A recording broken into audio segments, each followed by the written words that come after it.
News Radio KMAN weather. Right now in Manhattan, mostly cloudy skies. 84 with wind out of the northeast at around 10 miles an hour.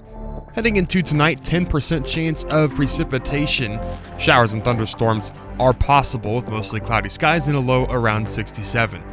That'll get bumped up to 30% chance tomorrow, mainly before 1 in the afternoon with a high near 80. Then a 40% chance overnight on Wednesday night. Should be a beautiful Thursday, mostly sunny with a high near 84. Starting to warm up as we get to the end of the week, sunny with a high near 91. And it'll be a warm weekend in Manhattan. We got the game on deck here on News Radio KMAN. KMAN Daily Weather is presented by Fox Business Systems. How much does downtime cost you and your business? Don't let another second go by. Call Fox Business Systems at 776-1452. The following is an exclusive presentation of News Radio KMAN, your home for K-State athletics. It's game time. This is The Game on News Radio KMAN.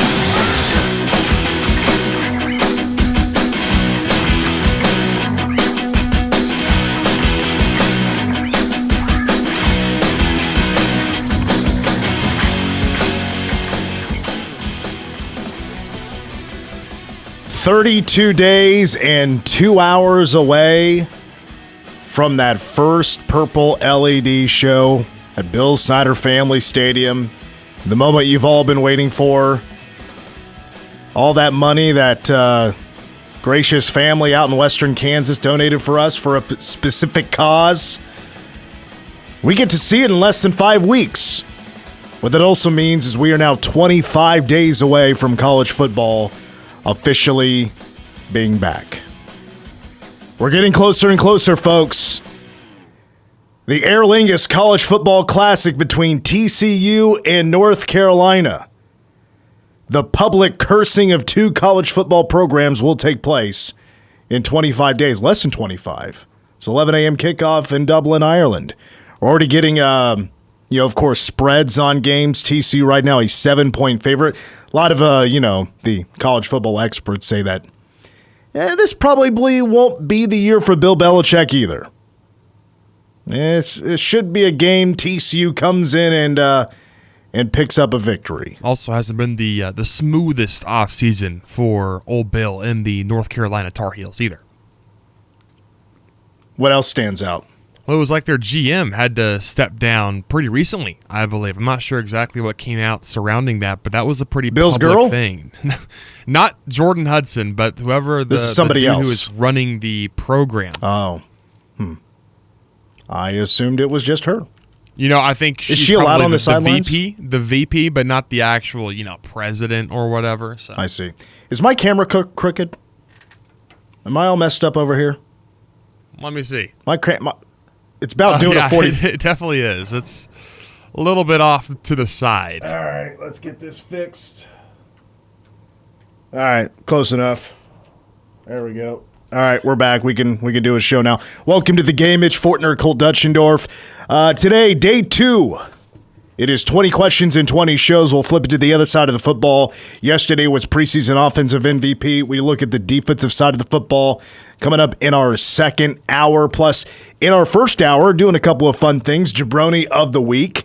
And Cole has finally finished White Men Can't Jump. He has watched the movie for the first time in his life. And full disclosure, I admit I tried to watch it. I just didn't have time to sit down and watch a movie. Unfortunately, I didn't get to rewatch it. But Cole, even though I haven't probably watched this movie, 20 years, you're going to give me a good refresher, a reminder. Some nostalgia for you. I bet there's most people haven't watched this movie in years. You don't find it as accessible, like you're not finding it on CMT or, AMC. You're not getting the reruns on cable television. You got to get on the apps. You got to sometimes rent it still. You can still rent movies. You're just not going somewhere to pick it up. You remember those days, Cole? If you wanted to rent a movie, you had to go somewhere and get it. Redbox, is that what yes. that thing was? Redbox was like kind of the last hurrah for... I rented quite a few movies on Redbox for my family and my brother. I used to keep the DVDs. Like there was an option, like you could either rent it for a couple of bucks or you could just buy it for $5. Oh, really? I'm like, I'll just buy it for $5. Yeah. Just as good as a, Walmart, $5 bin deal. Sure. And there's better selection here at the Red Box. There is. I remember the family video days. We had one in Newton. Really? Go in and surf some movies to watch. Clay Center, we had 2 grocery stores, which those grocery stores are still around, but they both had their own video departments. Huh. The more you know. This is new to you. You've never had a grocery store that had a video department. Not a specific. I mean, we just had a Walmart and a Dillon's. So yeah, I mean, you didn't. I think even some Dillon's had a video store. Correct me if I'm wrong, folks. Listen out there. I should know too, but yeah, your old man worked for. Both my parents worked at Dillon's for a while, so this should be something that I should have the knowledge of. But man, I mean, video stores used to be just such a luxury. I remember playing the first time I ever played a college football or just a college sports video game in general. I remember renting it from at the time it was Ray's IGA before it was Ray's Apple Market, and it just kind of changed my life. And I got it for $1, and I got to keep it for 5 days. That is a game changer. But that was also like before you had like, the game automatically saved. You had to have memory cards and stuff like that to be able to save, or else you couldn't turn off the console. You had to keep it on all night so you didn't lose your place. You got a season going on. You got a dynasty. You just beat Colorado 42-35. Big win in Boulder. It's an ESPN Classic. It has to stand so you can't turn off the console. I'm with you. Man, L. Roberson. Man, what a game. All right. Yeah, we got defensive MVP coming up at approximately 5:05. Is it as easy to just say it's a particular person? Is it a deeper dive than that? By the way, if you want to chime in with your answer, hit us up with a text, 785-537-1350. We have also posted on the K-Man. There is a clear argument these days that this preseason poll is pretty much worthless. Most of these teams, nobody really knows they're really going to be that good. It's a preseason expectation. Ohio State gets most of the first place votes. 72 coaches voting on this poll, and it is the Ohio State Buckeyes that have been crowned number 1 in the country with 38 first place votes. Julian Sand could be the guy. Is he the best quarterback in the Big Ten? Oregon right behind them. Dante Smith, is he the guy? By the way, backing him up, Dylan Raiola, who was talking some trash on Nebraska. I don't know if that was earlier today or it was very recently. I didn't see this. He was just like, I wish I had the quote in front of me. But he was clearly calling Nebraska cheeks. You know what I mean by that? Garbage. It basically said, the first thing he said is like, well, they got corn stalks out here. We got mountains. He did say there's not cornfields here in Oregon. Yeah, automatically going after the agriculture of the Midwest. Mentioned basically, and a lot of players kind of do this, but he was a little bit more blatant about it, about saying the talent is just better here. He's like, I don't mean anything by it. Just people are going to assume that, which, yes, I would assume that. But at the same time, Dylan Raiola still is rolling in as a backup quarterback. So, assuming that, he's going to get the shot next year to be the guy, okay, wait around and, probably still get a good NIL package out of it from just sitting around and being the backup. I shouldn't say just sitting around, but being the backup quarterback at Oregon this upcoming season. Georgia 3, Texas 4, Notre Dame 5, Indiana 6. I got Miami at 7, A&M at 8, Oklahoma at 9, and Ole Miss at 10. So, of course, it is dominated by the SEC and the Big Ten. But, folks, go ahead. Here's the Dylan quote. He said, with coaches and players, we have a lot more talent than we did at Nebraska.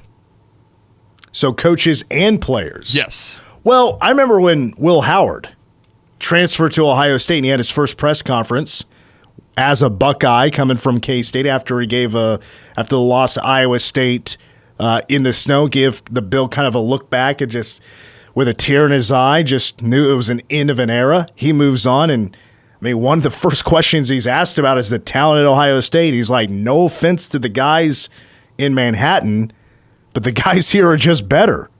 I don't have to carry the entire team on my back. Well, but I mean, gosh, Chris Kleiman and staff and the boys when Skylar gets hurt and Will comes in as a true freshman, and even past that season and like the next couple of years, like had to bring in a ringer. Here comes Adrian Martinez. There was a lot of patience, a lot of work, a lot of maturing for Will Howard for 3-4 years. It would have been 4 years that he's with K-State, got that COVID year, but look, he made the best of it. Got to the NFL, got drafted, won a national championship. I don't care if he's right. The talent is better there in Columbus than it is in Manhattan. Until this year, of course. So look out. Yeah. Look out, Buckeyes. Facts. We'll see in the Natty. I don't even know who's. I should probably know who the star wide receiver at Ohio State is, but I'm Jeremiah Smith. Thank you. I was about to say, who's Julian Sand throwing to? All right. Does he have Dron Tibbs? Does he have Joshua Manning? Does he have Brandon White? Yes, he does, and a little bit more. Wait, what'd you say his name is? Jeremiah Smith, I think, right?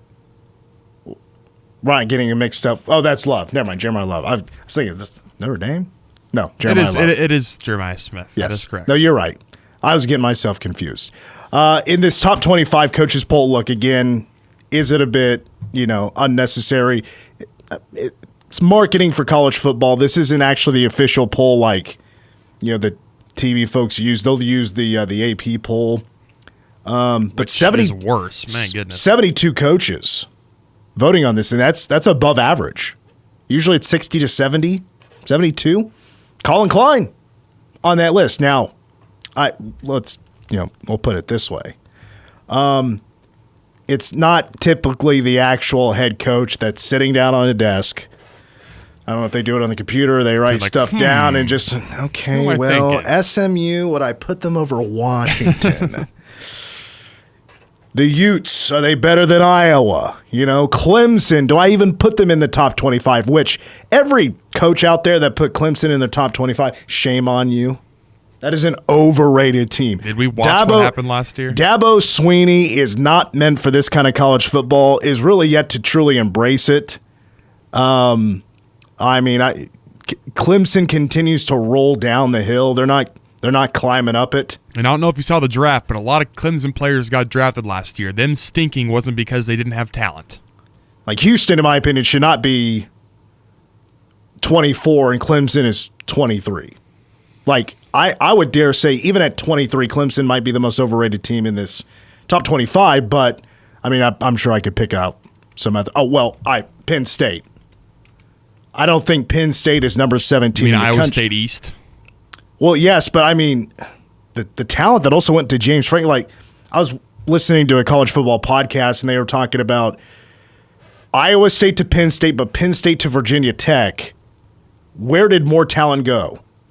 And it was like a consensus across the board that they felt that Penn State took way better talent to Virginia Tech with James Franklin than Matt Campbell bringing from Iowa State to Penn State. And he brought I don't remember how, 20-something players from Iowa State that won, 8 or 9 games last year? Not 7, a bad. I think. Well, I think they win the. It might have been 7. I thought they went 8-4, but doesn't matter. It's a completely different team now anyway. But K-State did actually receive a vote. 1 vote for 25th in the country. They got 1 vote. We're here. 1 GD vote. My question is, who is the coach that voted for K-State? Who gave him the courtesy nod? I think what we got here is a little Mike Elko, go get him, Colin. Yeah, it could be. Little respect. Shout out to him. Little tip of the cap. Oh, but what I was going to say earlier is with the coaches filling out the poll, it's not the actual head coach. It's probably shout out to Ryan Lackey and Kenny Lanou. They might be the ones that they submit all the info for Big 12 Player of the Week, stuff like that. Maybe they're the ones that are filling out the ballot. It's not typically the head coach that's sitting down and doing it. Now, Kenny or Ryan, if you guys want a little less on your plate, just don't tell anybody, you can send it over here. I'd be more than happy to do it for you. That actually kind of be fulfilling like a Mitch Fortner lifelong dream in a way, because I remember as a kid, like I wasn't too crazy about it, but I was always looking forward to that next top 25 poll to see where the Cats are going to be after another win. Are they going to jump up a spot or two? Well, Tennessee lost. K-State should climb up a spot. UCLA, they took an L. Just beat Nebraska. Where are we going? Things like that. I was always really jazzed to find that out and to see who's number one. And people are a lot more crazier out there than I am. But I remember always having fun with that as a kid. But here's also the little kicker here. So K-State, even though they got a vote, they're technically now, according to the coaches poll, 52nd in the country. So there's a ton of teams that are receiving votes, but did not make it into the top 25. They are actually one of 9 Big 12 teams to receive at least a vote. K-State would be dead last of those 9. My reaction? Good. We got them right where we want them. I think that's a good thing. I mean, are you telling me they're on the same, they're even keel with Jacksonville State, with Hawaii, and Cal? Come on. We've seen what expectations have done the last couple of years. Arizona State with their massive changes. Of course, Kenny Dillingham still there, but they got 8 votes. Look, does this matter? No. But as an old school college football fan, I'm always fascinated to take a look. That AP poll will be out very soon. We'll take a break.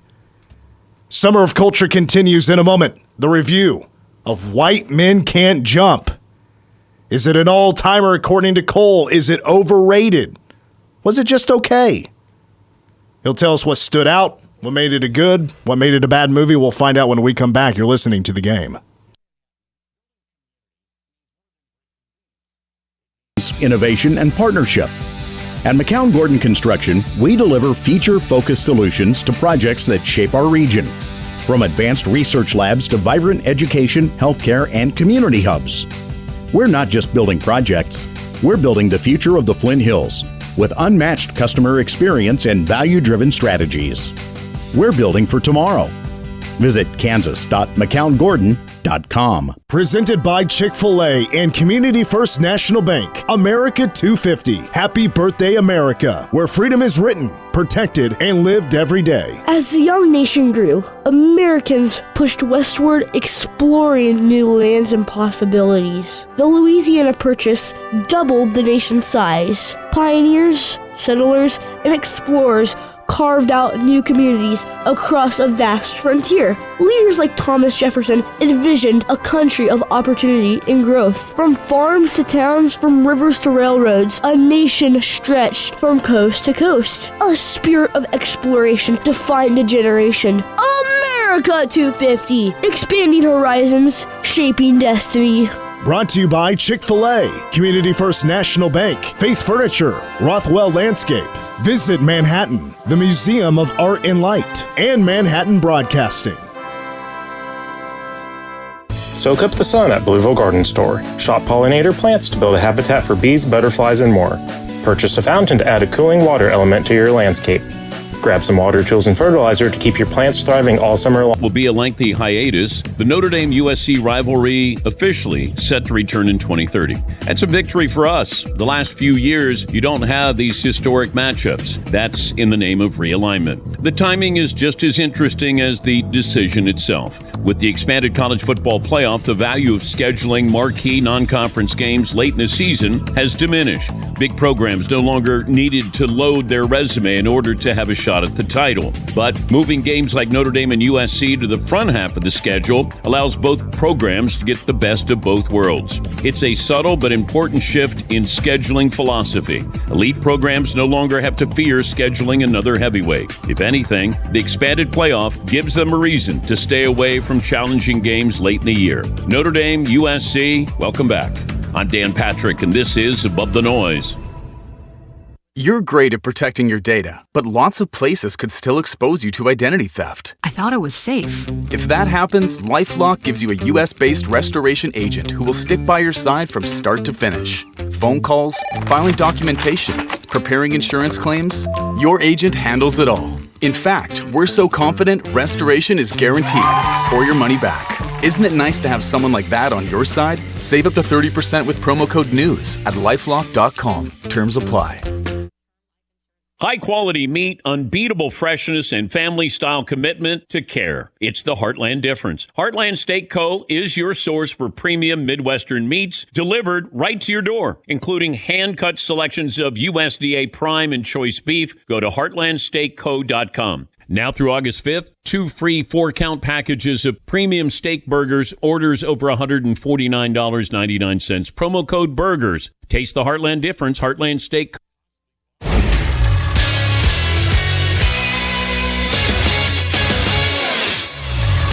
I'm Cole Dutchendorf with the Game Sports Update, brought to you by Bottle Cap Sports Bar. Sam Houston football announced earlier this afternoon that they've scheduled K-State as an opponent for the 2029 season, with the game set to take place on Week 3 of the year. It'll be the first meeting all time between the two programs on the gridiron. It'll also be K-State's first matchup with an active Conference USA team since 2016, when they hosted Missouri State at Bill Snyder Family Stadium when the Bears were in the Missouri Valley Conference. K-State's last game against a team actively in the conference was in 2018, when they beat UTSA 41-17 at home in Week 3. Sam Houston went 2-10 in 2025, going 1-7 in conference play. Offensive tackle John Pastore was placed on the Outland Trophy watch list earlier this afternoon, an award given to the nation's most outstanding interior lineman by the Football Writers Association of America every year. Pastore started in all 12 K-State games last year at left tackle, the first starts of his career with the Wildcats.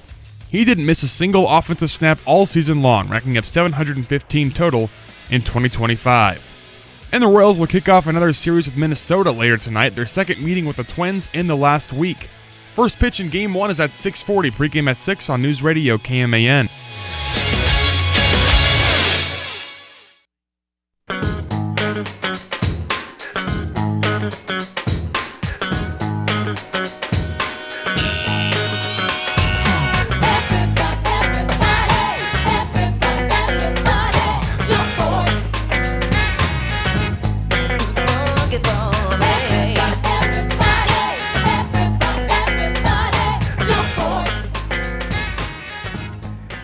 Got a feeling this is from the White Man Can't Jump soundtrack. That is correct. I already had a feeling that this movie was going to have, because we've been on a bad run of just... I threw the soundtrack question in there, or just, an opportunity to talk about, just because movies are known for having soundtracks, but really most of these movies, these sports movies that trash. You've never watched, aren't known for their soundtracks. This is not one of them. Well, Cole, I suppose it's that time. Let's remind everybody the movie you are about to review. Oh, it is hard work being this good. Oh, it hurts. Oh, it hurts. Come on, baby. Give it up. Turn it loose. It's not about black. I don't mean to brag, but I'm the greatest. That's because you never saw me. It's not about white. Honey, I'm home. How much money did you make today? I missed you too. I'm sorry, honey. It's about green. I want to find out how good you are, chump. Come on! I'm your white shadow. I have a business proposal for you, as if you don't mind hustling. What kind of hustle? $500, baby, and you can pick my teammate. Give him the chump. You mean play basketball? Hey, pretty boy, I got something for you. Shut your anorexic, malnutrition, tapeworm having, overdose, Dick Gregory, Bahamian diet drinking ass up. Give me my money. I seen you hustle. Hey, I've never used no goofy white mother. Hey, who you calling goofy white mother? You goofy. 500 divided by 2. How much do you love me? I love you, infinity. Oh, Billy, you're so stupid. You should have said I love you infinity plus infinity. We shoot you, Billy, but first we want the money. There are rules to hustling. There's an ethics involved. Yeah, that you wouldn't know a damn thing about. Will you explain to this Gladys Knight the pimps? It's pips! The pips! Winning and losing is all one big organic globule. I hate it when you talk like that. Oh, you got that big Z in your fro, man. What are you, the Black Zorro? What are you doing? I'm doing two things. What? I'm making them mad. Most guys don't play good when they're mad. Basketball. Look, you know you're embarrassing me. That's what you're doing. Yeah, well, that's the other thing I'm doing. I only have 4 words for you. White men can't jump. There it is from 1992. The movie is White Men Can Jump. It's 1 hour, 58 minutes. It gets a 75% from Rotten Tomatoes, a 6.8 out of 10 from IMDb, starring Woody Harrelson, Wesley Snipes, Rosie Perez, amongst others. And Cole, as a part of Summer of Coleture, you're watching sports movies you've never seen in your life, so you just watched it for the first time ever, and you're about to give us your reaction to the movie. But real quick, just a reminder of previous ratings that you've made. Still at the top of the food chain, it is Remember the Titans at a 9.4, Rudy a 9.1, Hardball at 8.2 are your top 3. Your bottom 3 at a 4.7 is Teen Wolf, at 3.8 Field of Dreams, and the worst movie you've seen is Ladybugs at a 3.7. So let's get started with your White Men Can Jump questionnaire. Give us the quick recap of the movie you just watched. Yes, as you can kind of hear there, Billy, who is Woody Harrelson, is a white hustler who relies on black players, automatically assuming he's trash because he is white. He dupes Sydney, which is Wesley Snipes, in a shooting contest, winning some money from him. Then Sydney tracks him down, makes his proposition, hey, let's take this around the city of L.A., let's hustle these players, let's win money from them. Billy owes a couple of mobsters some money. That's a theme throughout the movie as well. He also can't seem to stop getting he and his wife Gloria into trouble by losing his money because he loves to gamble it, and even if he doesn't love to gamble it, he finds a way to gamble it at some point or another. It's just kind of the seesaw of him winning some money in the gambling and then losing it and winning some and losing it. There's some other parts of it, like Gloria's her quest to become a Jeopardy champion, which is a pretty focal point of the movie, actually, at the very end of it. Sydney and his wife want to move out of this apartment that they're in. They eventually are trying to get to a house because it's a rougher neighborhood. So that's the quick synopsis, though. Billy hustling people throughout the city of L.A. By the way, you mentioned the Mafia. This movie takes place in L.A., and you may think, Mafia, L.A.? I mean, but yes, the Mafia definitely had its own, there was definitely a crime family or crime families in L.A. back in the day, that's for sure. You may have heard of Jack Dragna, and if that doesn't ring a bell, how about Mickey Cohen? That was a pretty big name back in the day, that was a long time ago. But anyway, all right, let's dig into this movie here, Cole. Again, you watched it for the first time. It's a movie I haven't seen in a long time. Let's start with the characters. First, I'm just going to get this out of the way. Not really any least favorite characters. There's not really a ton to hate because, like, the main antagonists, other than the Mafia, and even they're kind of funny, are the basketball players who Billy and Sydney are going up against. But again, they're just there to hoop. Like, they have pure intentions this entire time, so you don't really dislike anyone that intensely. Because, again, with the Mafia guys, once Billy finally pays them off, they like stage like as if they have just killed him. They have a little bit of blood on his face. They lie him down on the bed. They take a picture of him. They're like, all right, pleasure doing business with you. We hope we don't see you again. Don't get into a debt with us, and we're good. So they were pretty fair Mafia men for the most part. My favorite, probably Sydney. I think he's got maybe some more redeemable qualities than Billy because he kind of knows his limit. Like, he knows when to stop gambling. He also is, you see some more of the willingness for Sydney to also have like a normal job and make money through means that aren't just gambling on basketball games. He certainly has some downsides as well, like when he hustles Billy himself after they have agreed to this partnership. But Sydney was fantastic. He's pretty easy to root for as well. I'm not the biggest Rosie Perez fan in the world. I just don't love her voice. It's just a little shrill to me sometimes, but she's still a funny character throughout this movie as well. So again, not really a least favorite in the movie overall. Yeah, while you're just talking, I was thinking about Rosie Perez, and I was like, man, what else do I know her from? And the only thing I can think of, she was one of the cops. You ever watch the movie Pineapple Express? No. Seth Rogen, James Franco, Pineapple Express is pot. There's one other Rosie Perez movie I've seen, the It Could Happen to You, with the cop who wins like a lottery ticket or whatever. It's Nicolas Cage. He wins a lottery ticket with money that a waitress gave him. Let's get to the next question here. Let's talk about quotes. To me, I can remember this being a very quotable movie thanks to the Yo Mama jokes. I was going to say that was the first thing. Pick and choose any of the Yo Mama jokes throughout the movie. Fantastic stuff. A couple of them that stood out to me. This is when Billy and Gloria have picked up Sydney, and they are driving in their car after they are getting away from being threatened to be shot after they hustle one of the basketball players. And they're driving away, and finally Billy puts some tapes in the car. He's playing some Jimi Hendrix. And they're talking about listening versus hearing. And Sydney says, look, man, you can listen to Jimmy, but you can't hear him. There's a difference, man. Just because you're listening to him doesn't mean you're hearing him. So they're having this very spirited conversation about listening versus hearing music. Also, Gloria explaining winning to Billy. She's just kind of talking in circles a little bit. She says, sometimes when you win, you lose. When you lose, you win.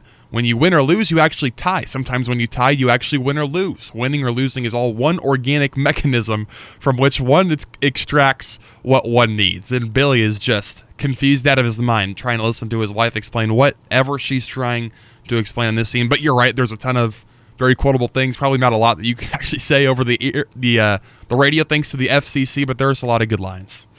Well, I mean, this is where I discovered Yo Mama jokes, which were, started in the 80s, maybe even before the 80s. And I was going to say, this feels like it probably would have been a relatively new thing. Definitely back then. I remember when I was in middle school, though, it was quite the go-to if you wanted to talk some trash. One of the best ones is when Billy messes one up. He says, your mom is so stupid, it would take her 2 hours to watch 60 Minutes. Oh, yes. Two. Yeah, you bury yourself once you screw up the joke. But I mean, was this your first time watching Woody Harrelson? No, I've seen or Wesley Snipes. I've seen Wesley Snipes in Blade, and then Woody Harrelson in No Country for Old Men is the one that I remember him the most from. Okay. But I think I've seen a few with Woody Harrelson, to be honest. Well, this would have been right as, Cheers probably would have been winding down because he started on Cheers in the 80s. It dipped into the 90s as well, but I mean, totally jumped onto the scene as Woody Boyd. Now, my favorite movie of Woody Harrelson is a movie a lot of people haven't seen, but it's one of my favorites called The Cowboy Way. And not familiar with that one. Yeah, I mean, I'm still trying to get Lindsay to sit down and watch it. Kiefer Sutherland is also in it. Really good movie. All right, next, as Cole reviewing for the first time in his life, White Men Can Jump. Favorite scenes. Gloria going ham on Jeopardy. The first question of the entire round, it's like, who's the all-time leading rebounder? And she says Babe Ruth. And so you're thinking, oh, no. She's done all this prepping. It's been months of her studying, just waiting to get the call from Jeopardy. She misses that one, and then she goes on a run. And she knows every single food that starts with the letter Q. She wins, and then she becomes like the Jeopardy champion or whatever, and gets them out of the jam because of all the money that she procured. So that one's, I think, is the funny, because you're kind of led to believe that maybe she's not the brightest, like neither she or Billy are the smartest people in the world, and then she goes and she's dominating like this professor at MIT and this scientist in the lab or whatever. So that's a pretty funny scene. Soundtrack. Fantastic. All right, good. One of the best of the series, if not the best, Boyz II Men made an appearance, a big Boyz II Men Boyz fan. II Men. Queen Latifah had a track on here, obviously. Talked about Jimi Hendrix a little bit. Also, the Barbershop Quartet in the beginning and the end. Just fantastic stuff. I'm a sucker for some good harmony. So I really enjoyed the entire soundtrack. I'm kicking myself. I'm trying to remember the show Queen Latifah was on. Lindsay will kill me. Can you find that real quick? I'm not too familiar with Queen Latifah's. I can't remember if it was named after her or she was on something else. The Equalizer? No, this was in the 90s. Living Single? Yes. Living Single. That's another great theme song. Yes. I wanted to say something else, but I was thinking Living Color, but I knew that wasn't right. Okay, so soundtrack out of the way. Let's get your overall thoughts on this movie. Love it, hate it, somewhere in between.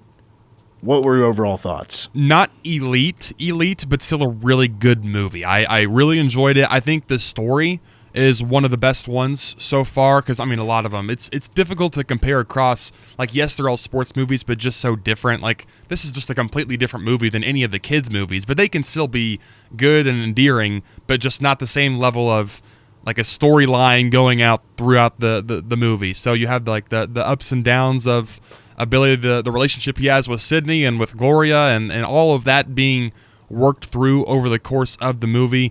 I didn't really know what to expect from this one overall, from one scene to the next. It was like, what's legitimately going to happen? Usually it's pretty easy to predict in movies. It's like, okay, they're going to win the basketball game, and it's all going to be happily ever after. It kept you on your toes throughout this film, so I really enjoyed it. It was a true roller coaster throughout. 22-year-old Cole Dutchendorf has just watched White Men Can't Jump for the first time in his life. But where does it rank out of 10? A reminder, remember the Titans, your highest movie, at a 9.4. Ladybugs at a 3.7. This is your 13th movie this summer you've watched for the first time. Where does this fall in the ranking? I'm going to give it a very solid 7.7. So, a 7.7 means that is your fourth highest movie you've watched. It just beat Bad News Bears. Yes, and that is correct, in my opinion. And then the next highest from White Men Can't Jump would be Hardball at an 8.2. And I would still prefer to watch Hardball over again than White Men Can't Jump. So I'm pretty happy with where this kind of slots in the overall rankings. Well, let me share with you some fun facts about White Men Can't Jump. So the cast wasn't the original choices, especially for the two guys that are the hustlers. So originally supposed to play Sydney was Denzel Washington, but he decided to turn it down so he could film Malcolm X, which is another great movie. Very interesting cast that was lined up to fill the role of Billy before Woody Harrelson got the part. Three big names were up for the role. Keanu Reeves. Okay. Which, kind of thinking about that,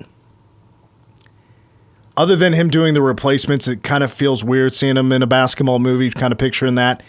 David Duchovny, who went on to do X-Files, and then Charlie Sheen, which does, in a way, make sense, because there's a documentary on Netflix I started watching again, and it's about Charlie Sheen, like his rise to fame, you know. He was a Nepo baby. Basically, he got a lot of great opportunities, but he ran with it and did very well. You ever see the movie Ferris Bueller's Day Off? I have not seen that one. So he's just in a couple of scenes where he's just this low-life degenerate who talks some sense into Ferris Bueller's sister about stop worrying about your brother, worry about yourself. And but he did very well with that.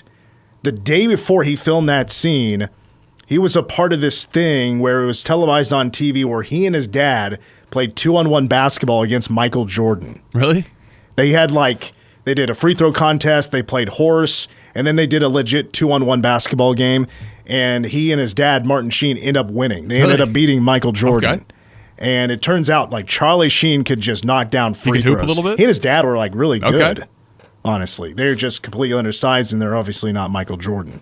So Charlie Sheen does have some basketball skill. He was offered by KU to go play baseball. He was a great baseball player as well. Let's see. A couple of other things. You mentioned the dunk. There's a dunking scene in there. So Wesley Snipes did not know that they lowered the rims for this scene. Woody Harrelson did.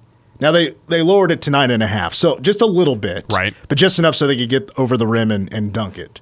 Because Woody Harrelson, he played college basketball. He played college basketball in Indiana. I had no idea. idea. He didn't play at Indiana, but he played at a school in Indiana, I think called Hanover, small college. But anyway, they were kind of playing a joke on Wesley Snipes where Woody Harrelson is just dunking everything, and they put a cash bet on it. Like, this was like a legit cash bet while they're filming this scene. Sure. And then they let Wesley Snipes know later on that this was just a joke that They lower the rims. Another thing is the Yo Mama jokes. They hired a consultant, and it was legendary rapper Biz Markie. Really? Brought him in to help consult on the film's trash talk and insult scenes. They were some of the best scenes in the movie, so he did a fantastic job. Well, let me tell you what. We got, I think, 4 more chances for you to watch a sports movie that you've never seen. And let me tell you, even though White Men Can't Jump is not in the hat anymore, you've watched it, there's a lot of classic sports movies that we may or may not get to. There's a couple in there. I'm not going to say what they are. I really hope you do watch. I think there's a kids movie or 2 that are still in there. But I'm just telling you, like, the rest of the movies that are still in there, I think they're looked at as like all-time sports classics. Like, that's how loaded the hat still is. Well, there we go. We have a good month ahead of us still. That also means that you just haven't seen anything. Like, this is the reason why we're doing the segment, The Culture Cold. This is about you. Let's take a break. We will poll for that movie most likely on Friday. We'll take a break. We got Jermaine of the Week coming up, plus coming up in hour number 2. It's question number 2, 20 questions in 20 shows. K-State's preseason MVP on defense. More of the game is coming up next. That I'm working from home? We can do that. Is it possible for you to troubleshoot my computer without me coming into your store? We can do that. I'm getting messages that my password's been compromised by hackers. We can. And that I have malware installed. I don't even go to the mall. We can do all of that. Fox Business Systems business level support. We can do that. Call 776-1452 or stop by 531 Fort Riley Boulevard. WeBuildSolutions.com. Summertime in Kansas. We've got heat, humidity, and the occasional tornado. But this August 4th, we've also got a constitutional amendment on the ballot. And that amendment is totally misleading. See, the people pushing the amendment say it's about voting for judges. But in Kansas, you already vote on state Supreme Court judges. So here's what it's really about.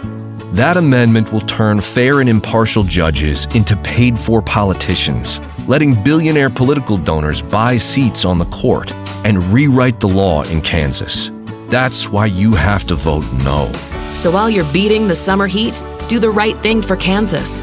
Vote no on the Supreme Court Judges Amendment. Don't give billionaire political donors the power to buy seats on the court, because the Kansas Supreme Court should never be for sale. Vote no on August 4th. Paid for by Kansas United for Impartial Courts Chair Micah Kubik. The Trust Company is an independent, locally owned wealth management and investment company founded right here in Manhattan in 1992. The motivation that drives your financial goals, your life, is unique to you and your family. You won't find boilerplate, template-driven, off-the-shelf financial services and strategies at the Trust Company, but plans thoughtfully and individually designed, tailored specifically to your hopes and dreams. The Trust Company, locally owned, client-focused. Our only allegiance is to you. Visit thetrustco.com. With Michelle Smallman. The Dodgers are not doing anything wrong. They are better at this than everybody else, and shout out to them for that. However, of course, Tarek Skubal is going to say he has nothing wrong with this, because not only is he going to the Dodgers, he's firmly in contention to win a World Series, and he's part of this super team. We know what is coming down the pipeline with the CBA negotiations. The players are in no way going to say that the Dodgers are doing anything wrong, because it's against their own interests to say that. They have this big battle coming where they are going to be railing against the owners for a salary cap. They don't want to put a cap on their earnings. So by saying that the Dodgers are ruining baseball in any way, shape, or form, even if there's some players across the league on other teams that look at what's happening in LA and they're not pleased with it because they feel like maybe there's a competitive imbalance, they're never going to say that publicly, because it's the antithesis of what they need to project in the public space as this CBA battle looms.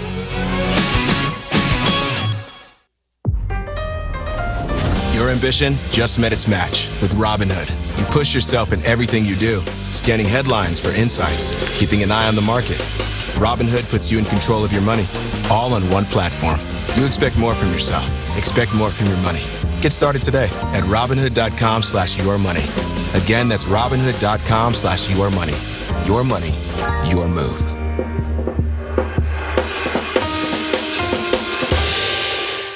Drip Drop is doctor-developed, proven fast hydration that helps your body and mind work better. Trusted by firefighters, medical professionals, and over 90% of top college and pro sports teams. Drip Drop is engineered to hydrate faster and more effectively than water alone, with 3 times the electrolytes of leading sports drinks. Stock up now at dripdrop.com and use promo code RADIO20 for 20% off your first order. That's dripdrop.com, promo code RADIO20.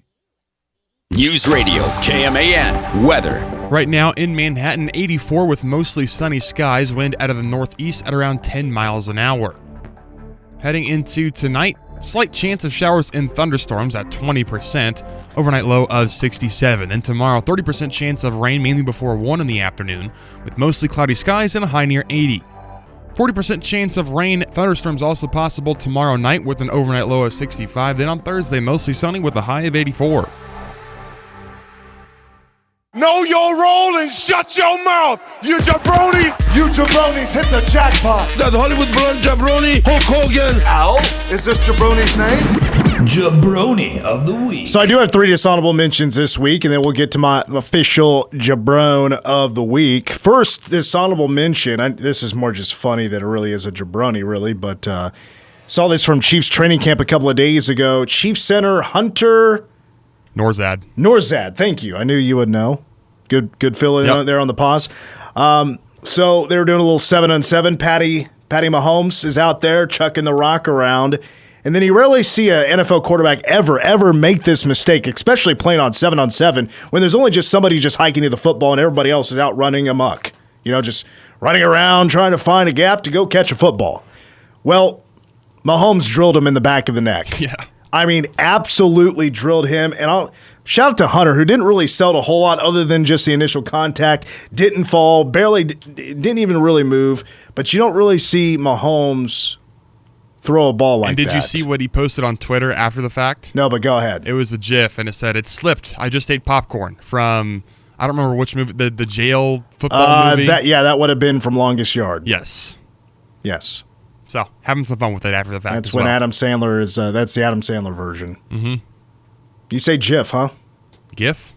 I'm a GIF guy. See, I say GIF because GIF is peanut butter, and it's also spelled with a J, and GIF is spelled with a G. Yeah, but GIF can be both. I go GIF. It feels better. My next dishonorable mention, I'm going to go with the UFC. Man, TKO taking over UFC and WWE just feels like kind of trending the wrong direction. Well, maybe not UFC. It's still obviously pretty popular, but they made an announcement about UFC Freedom 250. They lost $30 million on this. They lost $30 million. But TKO, they're like, oh, it's not a big deal, but we got so much brand exposure out of this. And if they didn't sell like kind of last-minute advertising, they were going to probably lose like $45 million. It's not great. Well, no, it's not. And I understand doing something special, the front lawn there of the White House, that is still a lot of money to lose on one event. Like, Dana White seemed pretty upset about that. Really? But he's like the only one. But TKO trying to cover it, it's not as bad as you think it is. We got a lot more out of it than you know about. It's kind of like what they're saying about WWE right now. I mean, the ticket sales for SummerSlam were not good. I mean, they were doing 2 nights. In Minneapolis, the home of the Vikings, US Bank Field or something, whatever it's called, and they did maybe 70,000 for both nights combined. And is that not great for WWE? Well, no, it's not. But WrestleMania wasn't that great either. And that was in Vegas. It's pretty expensive to go to those shows. My last dishonorable mention, I'm going to go with Michigan coach Kyle Whittingham. Boy, did he screw up. Can one Mormon be a little bit different just for the sake of rivalry? Because he was asked about the hate towards the Ohio State Buckeyes, and he said, hate's a strong word. But I want to win that game as badly as anybody in Ann Arbor. I just think that a rivalry can be intense and emotional without a hatred factor. I don't think there's a place for that. Personally, I think Ryan Day is a good person. It's not what it's about. I don't think I've ever seen Michigan fans so pissed. It's not if the coach is a good dude, doesn't matter if you love some of their players, you got to hate them. The loss to Appalachian State right here. And then up here is what Kyle Whittingham said about Ohio State. Got to do better. It's the Mormon in him. They're not going to hate anybody. you know? It's fair. Going to be clean living. Hates a cuss word. But finally, my Jabroni of the Week, probably saw this coming from a mile away. Could you guess what this could possibly be about? Nothing's coming to my head right now. America's favorite color analyst. Oh, sure. Tony Romo was arrested for OWI in Wisconsin. Now, I think this was basically a week ago. I actually watched the body cam footage of when they took him back to the cop shop to do the field sobriety. He refused to do the blow test, so they were going to draw blood or whatever.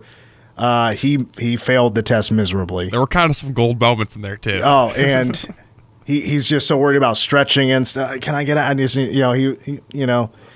maybe get a little short with the cops a little bit at times, and but anyway, but that's not really the worst part of this. I mean, yes, he's gonna have to take care of that, but also he's already been indefinitely suspended by CBS. Now it's sounding like the CBS might use this to get Tony Romo out of the booth because apparently that the love for him has really dwindled down over the years. And that contract looks pretty rough. He makes a lot of money. This could be CBS getting out of it. Plus, they're very interested in bringing in Greg Olsen or J.J. Watt to fill in for Tony Romo. There's already been reports that Greg Olsen is the front runner to be taken over for Tony Romo because of this DUI. And I would see that as a win because I think Greg Olsen is fantastic at what he does. He's one of my favorite color guys right now in the game.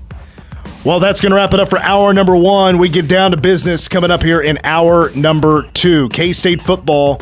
It is 20 questions and 20 shows. And today's question, we did offense yesterday. Today, it is K-State's preseason MVP on defense. Maybe not is it as easy as to answer as yesterday? Is it easier? Is it harder? Cole will go first. We got the breakdown coming up. Hour 2 the game. It's coming up next, the game on KMAN.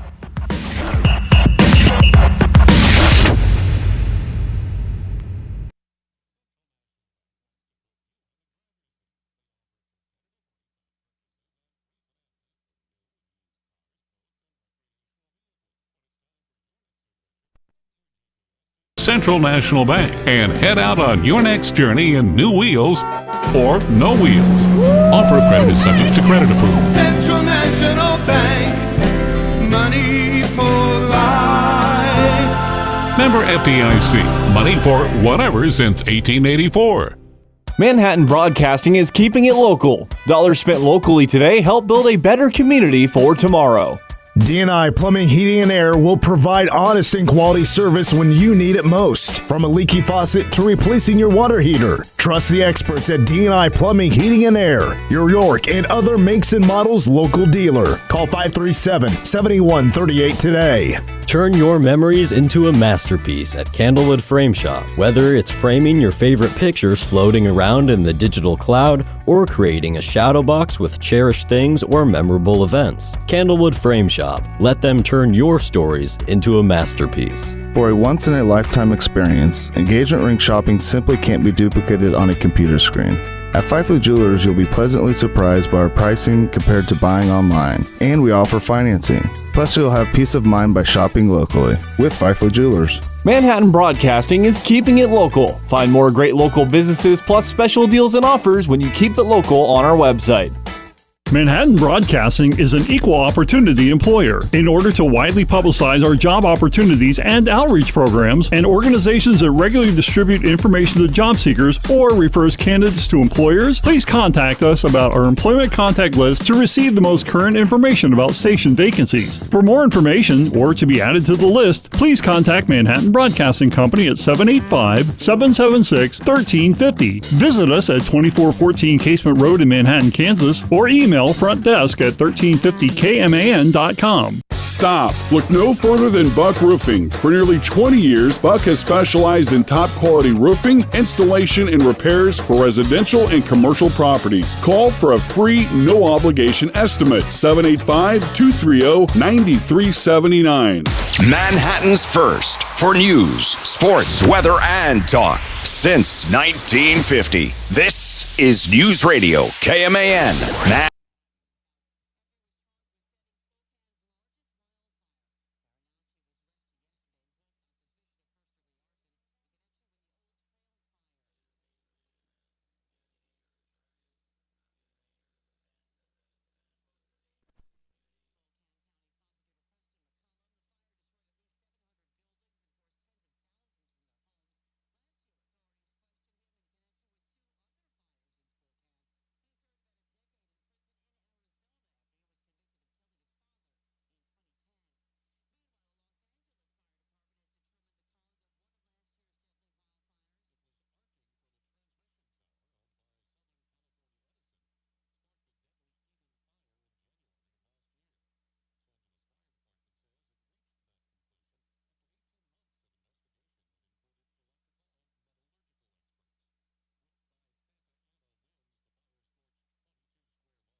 And weather. Right now in Manhattan, 86 with mostly sunny skies, wind out of the east at around 9 miles an hour. That heat index is at 95 with humidity at 70%. 20% chance of showers and thunderstorms tonight with the low around 67, then a 30% chance tomorrow, mainly before 1 in the afternoon with a high near 80. 40% chance of rain tomorrow night between 11 and 5 a.m. Mostly cloudy with a low of 65, then mostly sunny and a high near 84 on Thursday. K-Man Daily Weather is presented by Fox Business Systems. How much does downtime cost you and your business? Don't let another second go by. Call Fox Business Systems at 776-1452.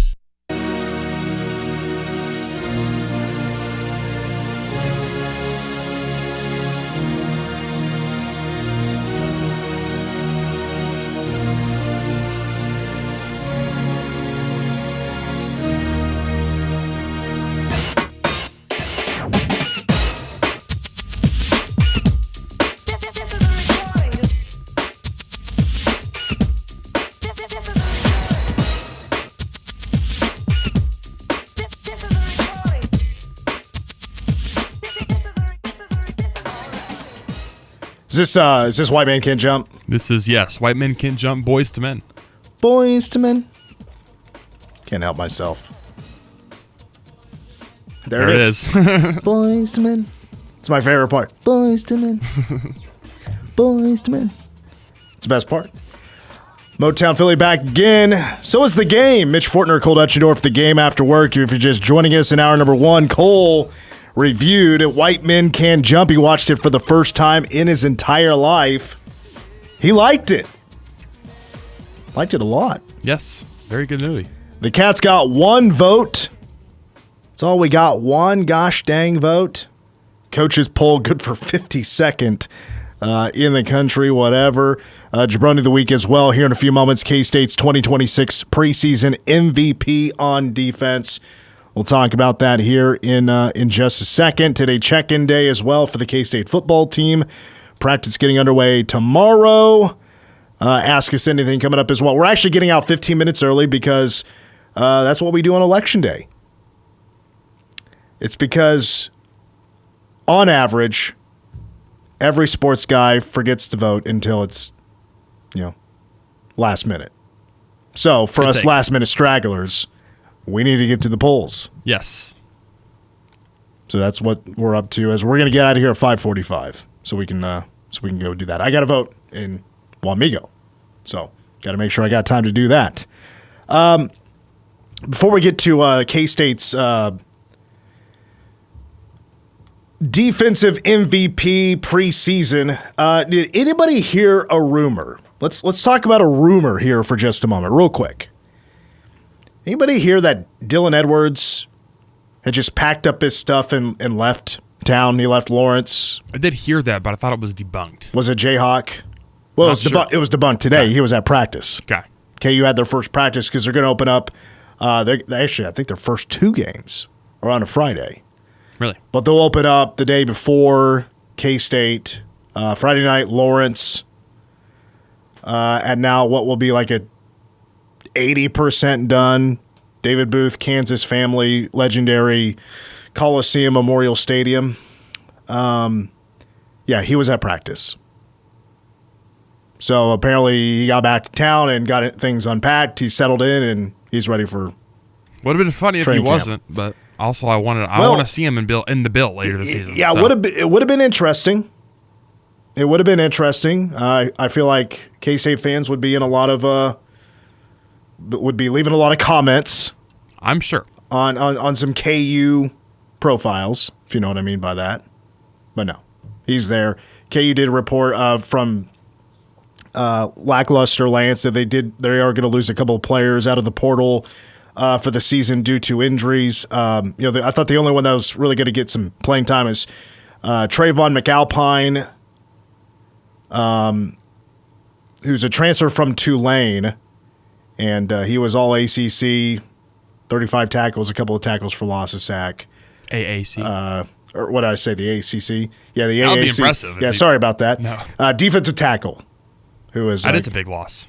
Yeah, so he will not be playing for the Jayhawks this year. Cole, it is 20 questions in 20 shows. Yesterday's question was offensive MVP preseason, and now we talk defensive preseason MVP heading into the 2026 season. Again, I kind of leave it up to interpretation in a way. Could be just who you think is going to be the best player at the end of the year, kind of a preseason prediction. Who's top guy right now? You can break it down however you want, and I'll get caught up on your texts, on your Facebook posts about your answer to the question. Cole, I'll ask you that first. I'll ask you the question first. Your defensive K-State preseason MVP heading into 2026. I was trying to be a little bit more creative, think outside the box with this one, but I just couldn't get two names out of my head, and I didn't want to mess this one up. And I don't think you can really. I'm going to start by throwing Wendell Gregory into the mix as who's probably going to be the best player on defense for this season. He's not going to be my defensive MVP, but I think he's going to be the best player this year. I think it's kind of the easy choice. He's one of the only truly proven defensive linemen that the roster has in terms of doing it at the Power 4 level at a consistent level. He was a very highly touted guy coming out of the portal. He has the honors, the postseason and preseason recognition to kind of prove his pedigree, that he is a very good defensive end. I think K-State's pass rush is going to rely on him tremendously over the course of the season. Again, he's kind of the only guy who's been there, done that a little bit, and they expect huge things from him, and they need big things from him. But where I went was a little bit different of a direction, but I still think kind of an easy answer to make, and that's Makai Mason. I think he needs to be the leader of the defense. I kind of see that his relationship with the defense kind of works inversely. Like, if he's really good, I think the defense is going to be quite solid. And if he's not up to par this season, I think the defense could be a little bit suspect at times, middle of the pack, Big 12. I think if he plays the way that he's shown he can, the way that he played at Louisiana Tech last year as the anchor, especially of the linebacking core, which again has maybe a few question marks in that group, I think they can be really good, and I think he can be an all Big 12 type player, whether that's first, second, or third team. Just get some of that postseason recognition. I think he needs to be tracking down a ton of plays in the backfield when it comes to the run. I think he needs to be able to display maybe a little bit better coverage this year. I think he is the key to the defense. I think the defense will go as Makai Mason goes this season. Well, you don't have to get me started on Makai Mason. Candidate, absolutely, for this, prestigious question 2 of 20 questions in 20 shows gimmick, because Makai Mason, he does look like he's a good leader. He is made to be a Mike linebacker. He could be a Will linebacker. He is to, I'll quote, some of the coaches that have, talked about Makai Mason. He is a violent player. Yeah. He's a strong tackler. He is a smart player. He is going to be going up. He's going to be rising up to the Big 12 conference now. He really stood out, obviously, in that LSU game. I mean, just sitting back and watching him play against LSU, he looked like one of the best players on the field that day for either team. He was just overall a stud. Last season, All-Conference USA, second team, 14.5 tackles for loss, 3.5 sacks, 4 passes defended. I will stress that for K-State's success, Makai Mason has to be good. I mean, he's one of a handful of guys you are going to just pencil in. Not even pencil in. I'm going to use a marker. Sharpie is being used for him. I'm using a permanent marker and putting Makai Mason at Mike linebacker. And I think that's, obviously it's a key to, if you're going to pick somebody out, it's probably somebody you already have a concrete feeling that they are the guy at that position. Now, bringing up Wendell Gregory is very easy to do. He's a stud already. Big 12 Defensive Freshman of the Year. A front-loaded stat line, yes, because the majority of his sacks coming in game 1 against UT Martin. I'm going to take this opportunity right now, and there's other positions I want to get to, because we've probably spent 90% of the time when talking about Wendell Gregory or like Elijah Hill of just talking about how good they are. I want to take it another direction right now. Because as I talked about yesterday, I watched probably a little bit, too much film on some offensive guys to help me determine what direction I really wanted to go, but I mostly watched John Pastore film. I watched film today on Wendell Gregory and Elijah Hill. Because right now there is a debate, is Elijah Hill going to win, that the other side of the formation, defensive end position? Is he going to be the number one guy on the depth chart? The way I'm not using a magic marker, I'm not using a permanent marker, but I'm going to pencil in Elijah Hill to be that guy. I think Jordan Allen just seems to be, unless he really steps up his game, he's a career second-string guy. And Elijah Hill, let's not forget, even though coming from Kennesaw State, where he did win a conference championship, Elijah Hill was awesome. Undersized, yes, but he's a hell of a pass rusher. Wendell Gregory is also a hell of a pass rusher. But let me start with Wendell Gregory for just a moment, because he's not the perfect player quite yet. But what he is maybe the player with the highest ceiling on this team. But he still has raw athleticism. He's a raw talent. And for this K-State coaching staff, he's a project. Because he's not fine-tuned yet. His pass rush is really good, but he's flashy. Right now, Wendell Gregory is flashy. In between those flashes, he's not bad. He's not bad, but he needs to be better. That includes just overall tackling. Because his tackling wasn't necessarily all that, all the time wonderful or great. Because he did have lapses, he did have lulls, he did have quiet moments between those flashes. Did Wendell Gregory. But he was also a redshirt freshman, still a young player. This was his first time getting true on-field opportunities to make plays. But he was clearly in the rotation. He was mixed in. He wasn't always every down, or every third down guy, but he got a lot of playing time. Wendell Gregory got a lot of playing time. He would have had, let me go back and look at his numbers here real quick. So he finished the year with 4 sacks, 12 TFLs. He would have 8 sacks if he could have finished tackles.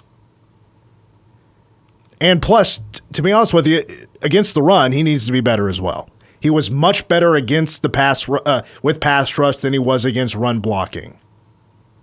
He was a lot better. And I kind of got the same vibe as well. Not just vibe, but just watching the film on Elijah Hill. As, a guy that can throw moves against a pass rush. He's undersized, but he's got some good footwork, got some speed. Like Elijah Hill's another player that has truly quite a ceiling on him. Like he could be really good. But again, this is a young player from a year ago. He's a freshman at Kennesaw State. But he had a phenomenal freshman year. Elijah Hill last year for Kennesaw State played 14 games, 11.5 tackles for loss, 9 sacks. He was Conference USA first team. He was all conference freshman team. He's got another high ceiling. He was honestly one of the best freshmen in the country when it comes to pass rush, along with Wendell Gregory. So, again, a reminder here where, again, like Wendell, Elijah Hill needs work against the run. He got pushed back too much. But he still wasn't bad. I thought he was a little bit of a better tackler than Wendell. But it's a reminder that they're also still pretty young.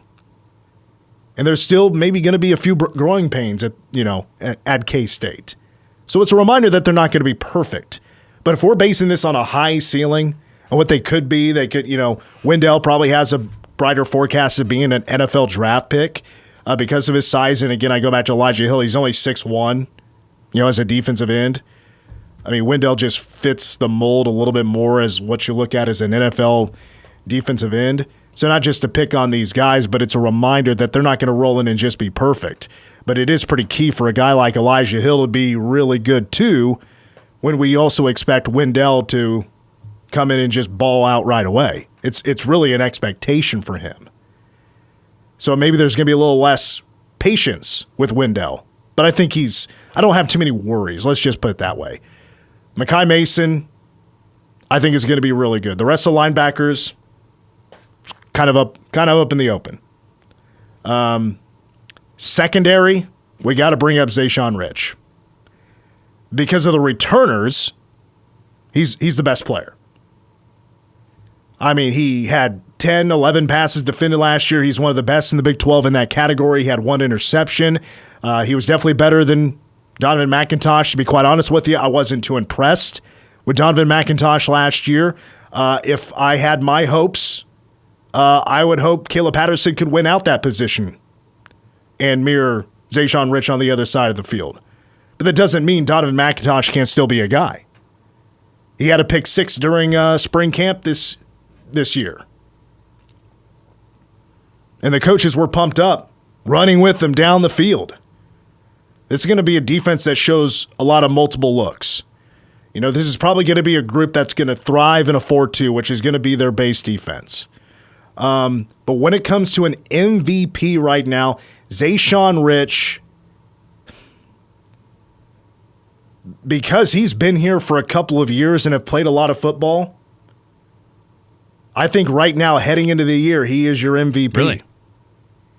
For me, the same reason I stayed away from the secondary was kind of with the running back room, where it's just I feel pretty comfortable and confident in the talent and the level of the secondary across the board, to where I don't know if one will necessarily stick out over the other. But if one does, I think you are correct in that it will be Zayshawn Rich. But here's the difference for me.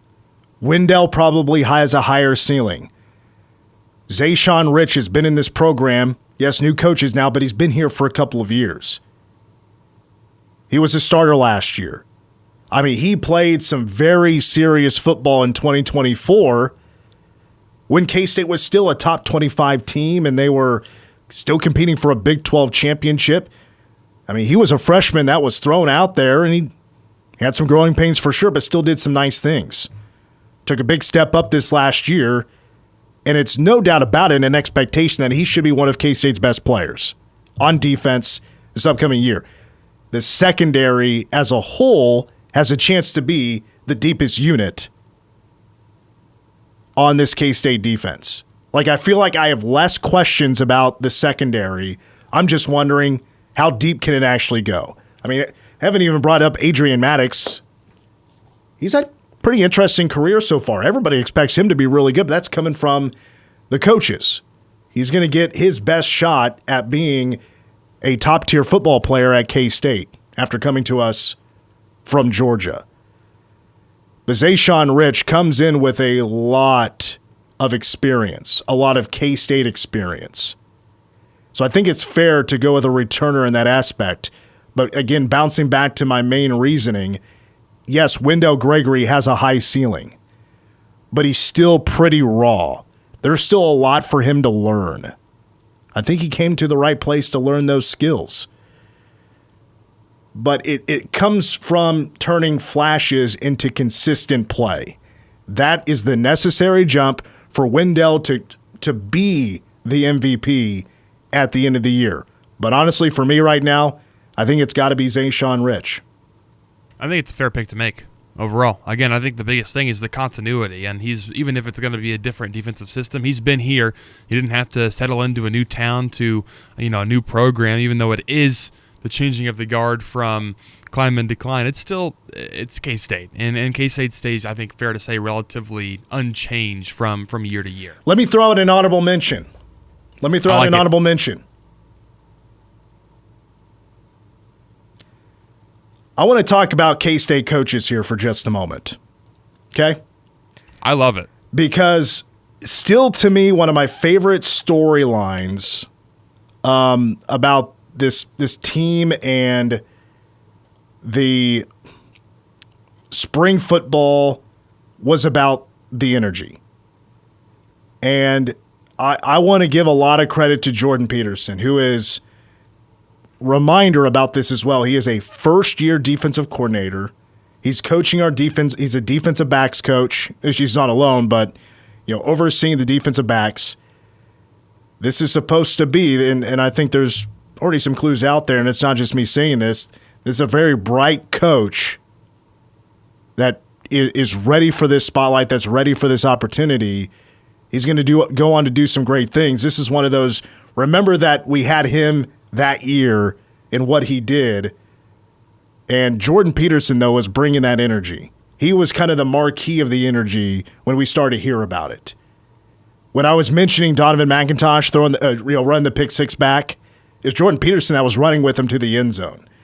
Like, it's just one of those special things I've heard about practice. We've heard about practice. Infectious energy. Yeah, you didn't hear about that kind of stuff in the past. And maybe Jordan Peterson is one of those guys that we got to talk about of just kind of bringing a different mindset to K-State football, a difference in the culture. Not saying the previous culture was bad. It's just different. Right. And maybe it's just more modern for what the energy should be of where we're at these days in college football. So an honorable mention of an MVP is Jordan Peterson, our defensive coordinator. He's been thoroughly entertaining to listen to as well at the press conference. I think there's been like 2 that he's done maybe so far.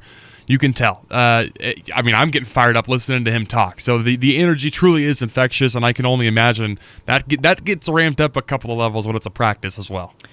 Well, again, looking at the Facebook page, looking at the text coming in, Wendell Gregory is an overwhelming favorite, and I totally get that. Again, but it goes back to his ceiling.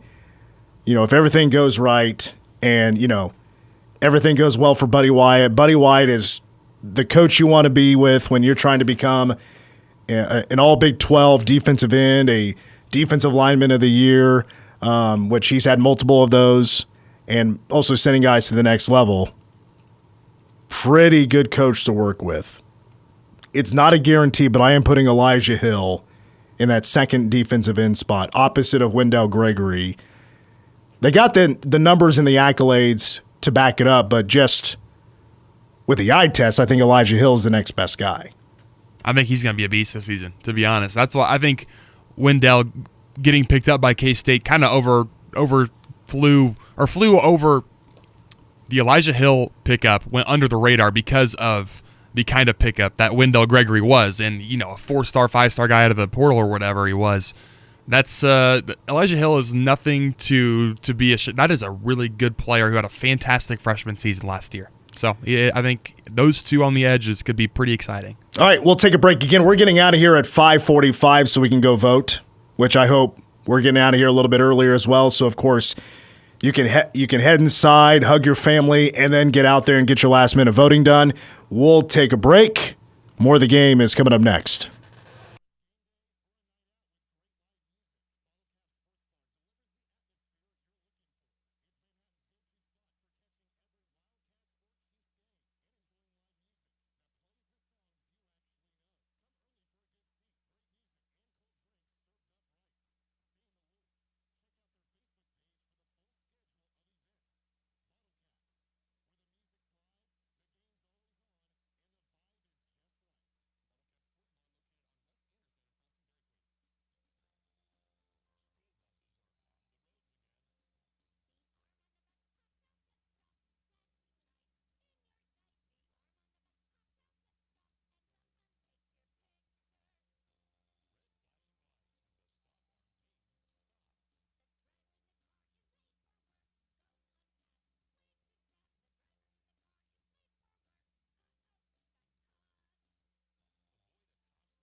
I'm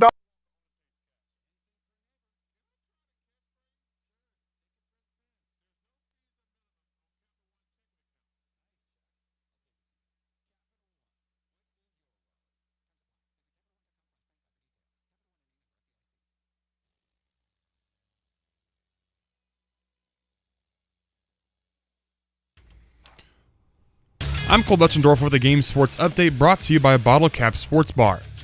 Sam Houston Football announced earlier this afternoon that they've scheduled K-State as an opponent for the 2029 season, with the game set to take place on Week 3 of the year. It'll be the first meeting all-time between the two programs on the gridiron. It'll also be K-State's first matchup with an active Conference USA team since 2016, when they hosted Missouri State at Bill Snyder Family Stadium when the Bears were in the Missouri Valley Conference. K-State's last game against a team actively playing in the conference was in 2018, when they beat UTSA 41-17 at home in Week 3. Sam Houston went 2-10 in 2025, going 1-7 in conference play. Offensive tackle John Pastore was placed on the Outland Trophy watch list earlier this afternoon, an award given to the nation's most outstanding interior lineman by the Football Writers Association of America every year. Pastore started in all 12 K-State games last year at left tackle. He didn't miss a single offensive snap all season long, racking up 715. After receiving all Big 12 second-team honors last season, Pastore was one of 2 Wildcats that was named to the preseason All-Big 12 team, along with Wendell Gregory. And the Royals kick off a series with the Minnesota Twins later tonight, first pitch at 6:40, pregame at 6 on K-Man.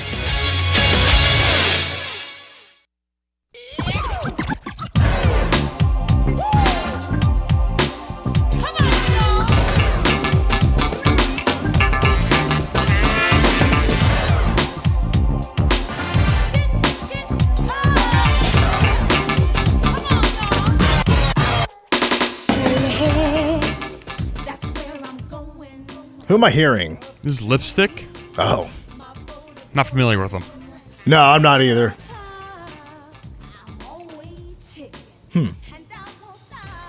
White Men Can't Jump. More from the soundtrack. Of course.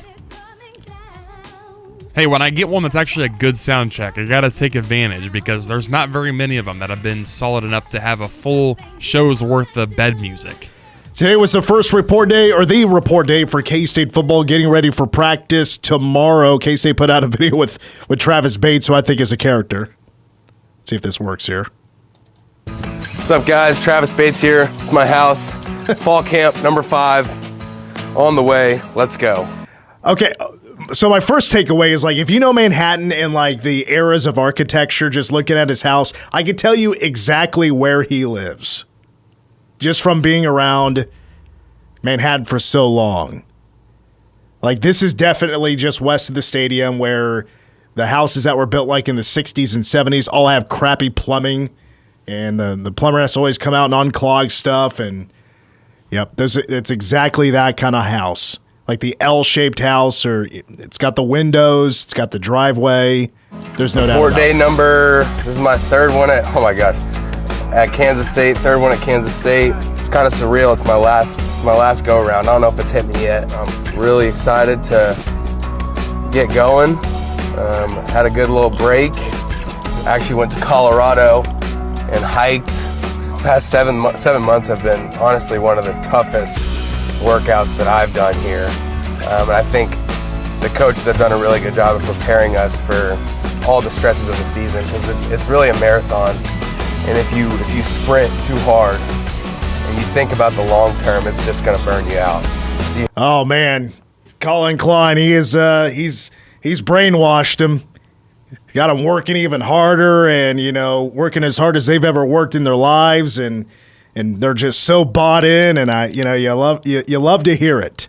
He's not the only player I've heard talk about that. Say like, man, I don't remember ever working that hard or going that hard. I think it was actually Travis. That, because somebody in the meeting, we brought up, they put on full pads 12 of the 15 practices, and I think he said the year prior to that, they did not go full pads one time. Really? During spring. But again, like, that was always concerned with Kleiman that, they're already down a number of guys. They don't want to jeopardize anybody else.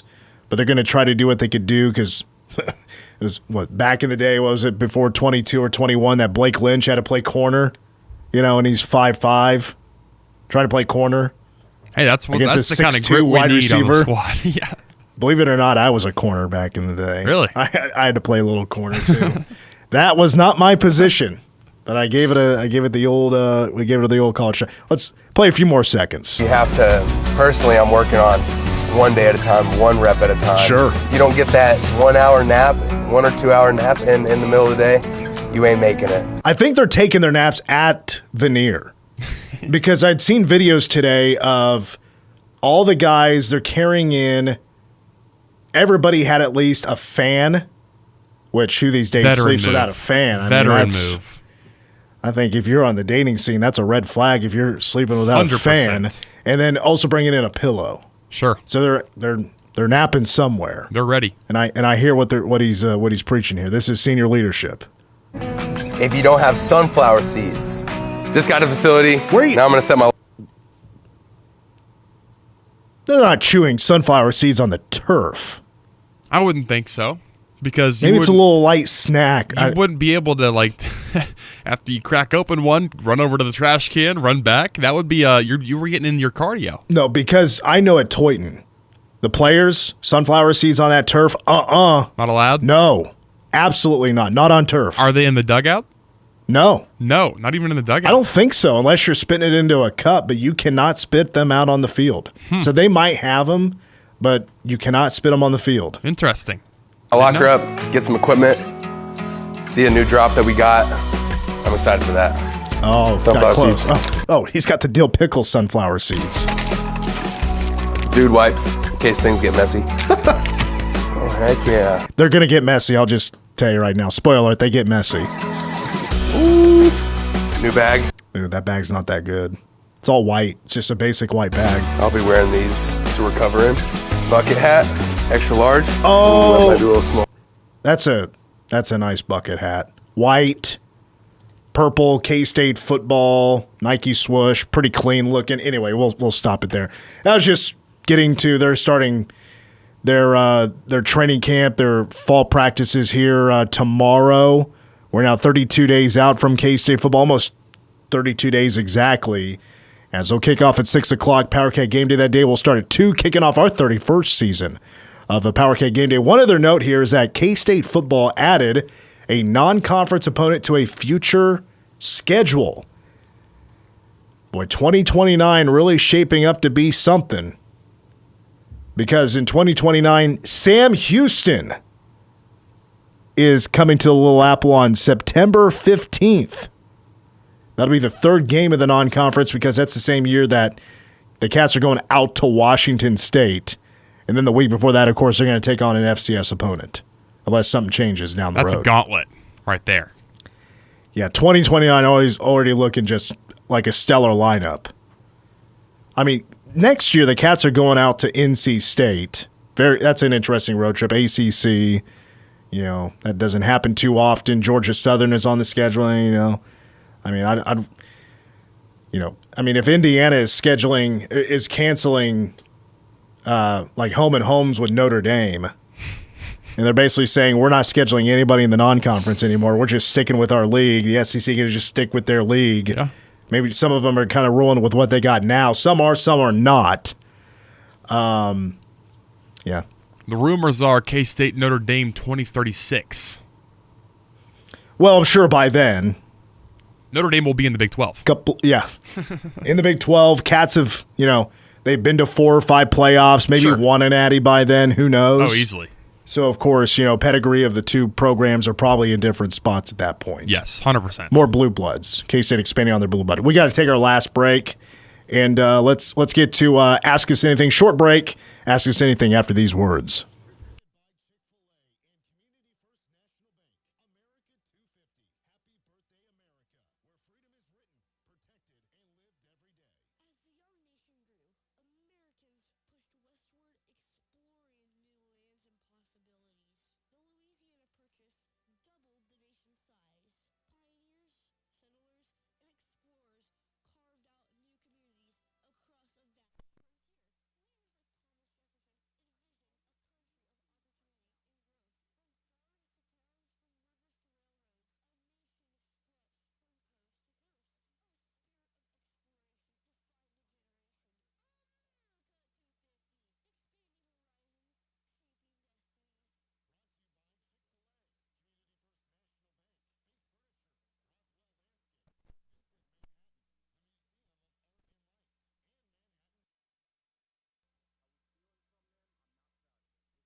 Well, in the spirit of Mr. Bates, let's just keep it with sunflower seeds. What's your go-to sunflower seed flavor? Original's great, but if I'm going to go with a flavor, I'm going to probably go barbecue. Okay, barbecue. Sure. Oh, no. Salt and the pepper. That's the pepper. Exactly where I'm going. Yes. So I'm a big black pepper sunflower seed fan. Here's the deal. When you eat those sunflower seeds and you eat a lot of them, like you just keep eating them, boy, does it make the inside of your mouth pretty raw. Roughs them up a little bit, for sure. It's comparable to eating a deli sandwich from somewhere, where it gets the roof of your mouth gets all scraped up if the bread is super rough. Yeah, usually it's the inside of my cheek. Okay, sure. I mean, yeah, that's where you're keeping the pouch of them, so Sure. that makes sense. Are you a big sunflower seed guy at all, like on a road trip or anything? I go in phases. Okay. So if I'm going to do sunflower seeds, sometimes I'll eat them in the office, or I'll just eat them when I'm driving. Sure. And spit the shells in like an old Gatorade bottle. I honestly don't remember the last time I had a sunflower seed. It's been a minute. I'm not even anti-sunflower seeds, but I just haven't had like a bag of sunflower seeds in a very long time. You know what I'm really into right now is peanuts. But like peanuts that are still in the shell, you got to crack them open. Okay, so you got to work for them. Eat them up. You can get these big bags of Menards. And that's an inside joke. And they're really good. I remember my dad growing up. He would just get like a big old plastic grocery, or not a plastic, one of the paper bags you can get from a grocery store. He would just set the bag in front of him in his chair in the living room watching whatever, and get this big old bowl of peanuts and start cracking away and eating. Are you a flavored peanuts guy at all? What are the flavors we speak of? I have no idea. I just know that there's like the cinnamon sugar peanuts. We'll go to like never had them in my life. Stuff like that. If you're talking about like the stuff you get like in a jar at the grocery store, like you can get some like hot peanuts. Those are pretty good. I've never NYC. You can get like roasted peanuts. I've never done that. I do like roasted peanuts. I've never done that. Always told you got to watch out for that stuff in this city. Anyway, that's fair. Tomorrow is day 3. 20 questions in 20 shows. I have not picked out the question yet, but I will put up the question on the K-Man Facebook page once I decide what that is. Plus, we got a couple of guests coming on tomorrow. It's Wednesday. Not only is KSO going to be on, but it is the first Chiefs training camp update from the voice of the Kansas City Chiefs, Mitch Holtis, tomorrow at 4:45. We're out of here. For Cole, I'm Mitch. Go Cats and go vote.